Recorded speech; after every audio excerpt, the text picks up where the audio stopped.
Well, Piers Morgan has released the much-anticipated segment of Uncensored, featuring Nigeria's Foreign Affairs Minister, Yusuf Tuggar.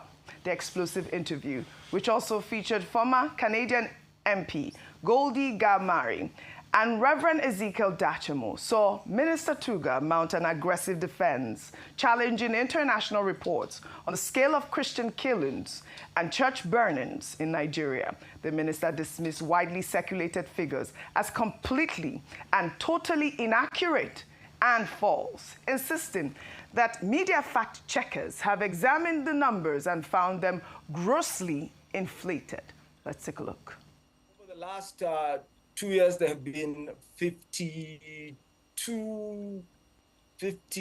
churches, depending on which region, again, you are referring to, because there are different regions in Nigeria. Since the last 5 years, the attacks, not destroyed, attacks on churches, 102. How many Christians have been murdered in Nigeria since 2009? Since over the last 5 years, I can categorically tell you that 177 have been killed. And it does not mean that the killing... But you said to me... earlier... You said to me earlier you did... Yeah, but hang on. Foreign Minister, with respect... Muslims. They are not necessarily Muslims. Piers, what's happening in Nigeria is jihad. It's the exact same thing that happened on October 7 by Islamists when they broke into Israel and murdered Jews yelling Allahu Akbar. It's the exact same thing that ISIS terrorists did to the Yazidis in Iraq. It's the exact same thing that happened in Lebanon. Here's the only difference between what's happening today in Nigeria versus what happened 1,400 years ago when the Muslim Arab invaders came to Persia is that back then people did not have cameras, but today they do. It is 100% jihad. We've seen it before. This is how the Islamist playbook always happens. Right now, you have a Muslim president, and then they decided to choose a Muslim vice president, and so there is actually no Christian representation in the Islamist government. I was a politician for 7 years, Piers, and I can tell when someone is lying and avoiding the truth. That's exactly what this foreign minister is doing, and shame on him for lying. Let me tell you, there's a genocide in Nigeria. All right, this is an explosive interview, Rufai. I mean, but I was quite shocked when I heard the figure. 177 Christians have been killed in 5 years. That's what, according to the Foreign Affairs Minister. Quite shocking. I dare him. Quite shocking. I mean, there are reports. We've seen reports everywhere. I challenge him to bring out that where he got that data from. He didn't cite the source. It's not true. Well, all right. That data is not true. It's porkies. For you to speak. Meanwhile, global superstar Nicki Minaj gave an address at the United Nations headquarters supporting President Donald Trump's claims that Christians are being persecuted in Nigeria. In her speech, Minaj blatantly stated that Christians in Nigeria are being targeted and families have been torn apart. She also called for urgent action while stressing that this issue is not about taking sides or dividing people, but about uniting humanity. Let's take a look. In Nigeria, Christians are being targeted, driven from their homes, and killed. Churches have been burned. Families have been torn apart, and entire communities live in fear constantly, simply because of how they pray. And I want to be clear. Protecting Christians in Nigeria is not about taking sides or dividing people. It is about uniting humanity. This is about uniting humanity. And this is the reason why we keep highlighting the story, so that it can be tackled properly. But those statistics that the foreign minister reeled out on that show was quite painful to hear, Rufai. Even me. Yes. I shame for Nigeria, I shame for Tuggar.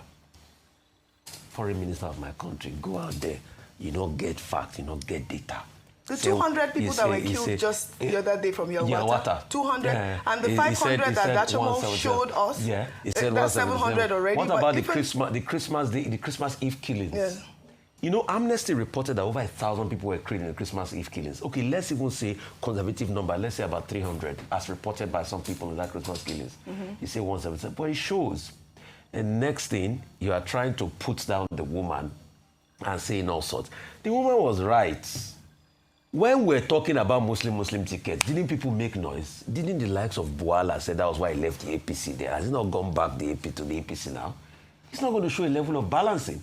And Tuggar kept on talking about Sudan. The reason for the problem of Sudan, apart from the artisan problem in the south, when the north and the south was fighting because of minerals and other things that John Garang helped liberate, is that there are two independent warlords. In South Sudan, you have Riek Machar and Salva Kiir fighting. In the northern part of Sudan, after the exits of Umar al-Bashir from the scene, you have Hameti and al-Burnham, two top military generals fighting each other for the power of the country. So it's got nothing, to do, and you're trying to relate it to, don't turn Nigeria into Sudan. You see, all of this narrative, please, I'm just saying get your facts right. That's all I'm saying. Right. Get your facts right. And real quickly, the police officers that they used for all of the back and forths, let me just remind them in the words of another police officer when Wike and Yerima had an altercation. One police officer called the military man in the corner and said, please, don't die in their war. These men are big men. No. That's Dele Faroti. They are just want to advise the police, don't die in their war. They are big men. They will settle themselves. But it's very sad. Look at the killings that have been happening in this country. I challenge the minister's rhetoric and his numbers. Yes. This is very... So couldn't Tuggar call National Bureau of Statistics and get data? This is, he appeared to have been reading from at least they should bring it out. A piece of paper. Is that not why we are funding them? We have a data problem. But we are the media, they can send it to us. We would like to see those figures, because what we have is nothing compared to what the minister reeled out. I mean, this is tragedy that is really happening in Nigeria. And it took him a while before he was able to acknowledge, and say the data. At first, he first said, no, we don't know. You can't really distinguish if it's Christian or Muslim. They don't check the religion of the dead. What do you mean? What kind of talk is that? We're not saying Muslims are not being killed. Yes, of genocidal proportion. But you can't deny the fact that there's a Christian genocide. Let's call it spade. Can't met yesterday and talked about it again. All right, Christians are being killed. Christians are being killed. Christians are being massacred. This is the conversation. There's been a 2019 video showing General Officer commanding the 7th Division, Major General Abdulmalik Bulama Biu, advocating for Boko Haram fighters to lay down their arms during an interview in Maiduguri that is now making the rounds on social media. The general, during the interview, urged the militants that they could advance in society and even could one day become president of Nigeria. Let's take a look. For everyone, you need to come on board. Boko Haram should lay their arms unconditionally and be accepted in the community. Opportunities are out there for them. They can be rehabilitated. An ex-Boko Haram stands having laid his arms and comes back, turns his way away from his negativity. He stands to be a president of this country. He stands to aspire to any position in this country. Why is he wasting his time when he cannot even deliver? We will do that. But we have appealed to them, including their detractors, their collaborators, to see reason to, as fast as possible, quickly drop their arms so that we can once again reoccupy our peaceful position. So these are the fundamental issues that we have in our security forces. We have this rehabilitation program, and we're appealing and treating these bandits with kid gloves, saying that he could even become a president. And look at what we are seeing. We even have... Are they not holding government position in other areas? Yes. Are they not taking picture of government officials? Are there not some states that they say... There some local government chairman. We have those videos. We have this... So we even have a horrifying clip circulating on social media showing the moment the now late Brigadier General Musa Uba was executed by the Islamic State West Africa Province ISWAP after they ambushed his convoy in Borno last Friday. This is heartbreaking. Now, statements like what the previous video says is what emboldens terrorists and bandits to carry out their activities, even with an audacity and brazenness. That some of them do it and come into the community and be making laws and giving directions and be giving conditions as to whether or not they were preached. When the Nigerian, it's a failed state. When the Nigerian army, the Nigerian government should be hard on them and neutralize it. They are causing terror, mayhem. They are ensuring that people are not able to live in their communities. We have Nigerians who are IDPs for many years in their own country, displaced persons in their own country, and we are there appealing to them when we should talk tough and deal with the menace once and for all. Well, in another development, the Nigerian Senate has demanded an immediate investigation into the more than $30 billion spent on the Safe School program, while urging President Bola Ahmed Tinubu to recruit 100,000 additional military personnel. Senator Adams Oshiomhole led the charge, accusing officials of turning security into a business. Let's take a look. People are turned security to a business. So we should not monetize the death of people by those who are living by appropriating funds in the name of protecting schools, and as we know now, the schools are not protected. What happened to the money? So my prayer is this: recruit additional 100,000. 100,000 additional personnel to ensure the protection of schools. That is army, because the chief of army staff said they have 177,000 men. I think we should have at least 100,000 more to make it 277,000. That's exactly what we need. Meanwhile, President Bola Ahmed Tinubu is set to depart Abuja for a strategic two-nation visit. His first stop is Johannesburg, South Africa, where he'll join world leaders at the 20th G20 Leaders Summit from November 22nd to the 23rd, upon invitation by South African President Cyril Ramaphosa. Well, at the summit, the president is expected to hold bilateral meetings aimed at advancing his renewed hope agenda. From South Africa, Tinubu will head to Angola for the 7th AU-EU Summit from November 24th to the 25th, where young leaders and organizations will address shared challenges like climate change, infrastructure development, the digital economy, and agribusiness. The president's trip was shared in a post on X by presidential spokesman Bayo Ononuga, generating several reactions. I'll take one. This person wrote, "With the killings in Kwara, abduction of schoolgirls in Kebbi, execution of a brigadier general, and so many more killings and kidnapping around the country, and just the start of a new week, this man still finds reason to travel out. God, where have we found ourselves? Send help." In another development, controversy continues to trail President Bola Ahmed Tinubu's attendance at the All Nigeria's 2025 Judges Conference, while the president used the occasion to warn judges against corruption. It's a viral video moment that has sparked fierce debate about judicial independence. The footage captured the Chief Justice of Nigeria alongside judges from across the country standing as the APC Song of Allegiance, "On Your Mandate, We Shall Stand," played after Tinubu delivered his speech. Let's take a look before we come back for a discussion. The Nigerian judiciary, and may God bless the Federal Republic of Nigeria. God bless you all.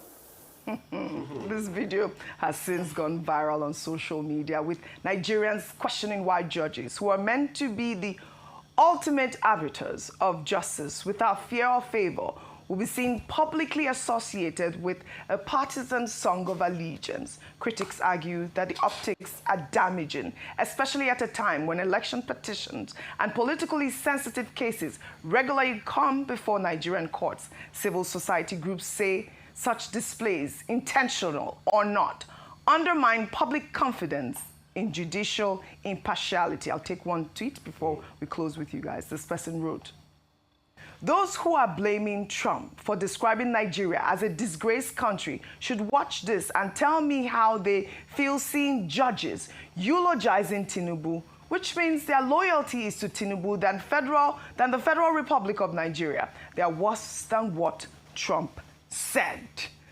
Rufai, I have an advice for President Tinubu. At this rate, if he likes the song so much, you know the National Assembly is already a rubber stamp. He can just take it to them like he took the former National Assembly to change, and then just change the attempt to your mandate, Bola, for the next 4 years or how many years he's going to spend there, so that we just know that it's the national anthem already. They can also make it a national song. This national anthem, if you give it to the National Assembly, they will do it. You know they are rubber stamp. Yeah. Did you know that he changed National Assembly in less than 2 days or thereabouts? Right. So if you continue, can I play Usman Ododo as well, so that then we'll tie that all together? They should just change it for him so that it will be easier. Meanwhile, Kogi State Governor Usman Ododo on Sunday threatened a clampdown on citizens who might be critical of President Bola Ahmed Tinubu's administration. Let's take a look before we come back. Mr. President is doing all he could to fix this nation. And we are aware that there are some selfish and self-centered politicians that are using our people to cause crisis. And of course, apart from being government, I'm a responsible child. I should be Mr. President's grandchild. And if anybody that's supposed to know the value of a father is now misbehaving, we have to show them that we, the children, we don't take it. So we have nothing so special. We will allow them, we're not going to do anything illegal. We allow the security. There you have it, Dr. Abati. Ayon, sorry. Quickly.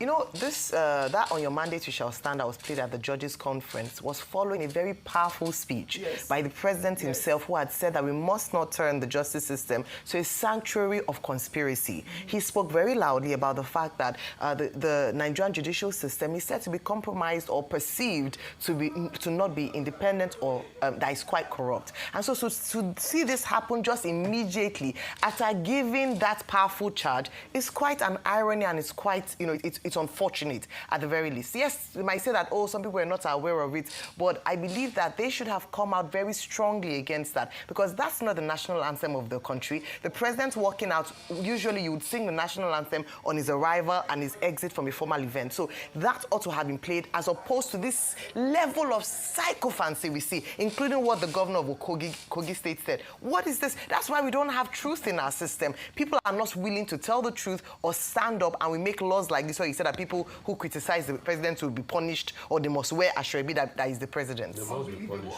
Well, I want to believe that that image of judges singing "On Your Mandate We Shall Stand" is not AI generated.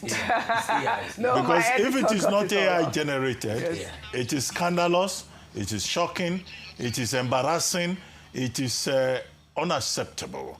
Because judges, as we said yesterday, are expected to be above board.